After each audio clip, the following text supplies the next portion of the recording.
Hi, filmmakers. Jason Brubaker talking to you from a hotel room in Las Vegas, Nevada.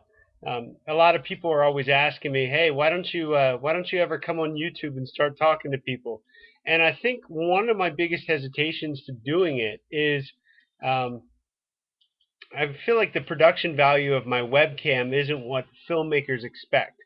But if we can get past that, hopefully the content I deliver you is good, and I'll continue to keep sharing ideas, thoughts, and all sorts of different um, strategies that we can put together to make our movie making business awesome.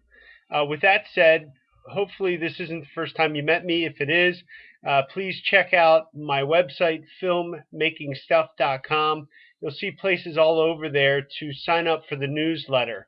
In addition to signing up to the newsletter, what that does is it gives you access to a community of pretty close to 3,000 other filmmakers that are looking to create their movie making business. We are entering what I consider to be the new era of filmmaking. I believe that we are among many ambitious entrepreneurial filmmakers in something that I call the modern movie making movement. And very shortly, you're going to find, if you go through my website, you're going to find all sorts of articles about what it means to be a modern movie maker. And you'll certainly get my podcast and whatnot when you sign up for the newsletter. Couple tips for those of you who've been with me for a little while. I just published a post on my blog. It was a little bit more embarrassing than some of the other ones because I'm talking about one of the mistakes that I made. I know it's easy for a lot of us to get up here and say, "Hey, I've made some movies. I'm great," but I think you get more value if you find out all the stupid stuff that I've done so that you can avoid it. And the stupid thing that I remembered the day that I did was a long time ago. A lot of you don't know this, but I've written some screenplays.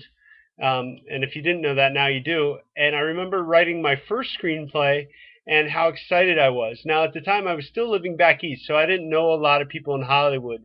But through a friend of a friend of a friend of a friend, somebody introduced me to a quote unquote entertainment attorney. Now, there's a whole bunch of people out there that are great entertainment attorneys, but this guy wasn't one of them. In fact, I really feel in retrospect that he took advantage of me. Let me explain how it happened. We were on the phone. He seemed so somewhat enthusiastic about my enthusiasm towards the screenplay.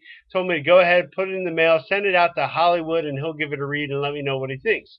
So a couple weeks later, I get an email back from him, and it's, "Hey, I read your screenplay. Since you told me that you're thinking about producing this yourself, you'll probably need a different kind of lawyer to write something called a private placement memorandum. And by the way, you owe me $250." And I'm like, "What? We never talked about that."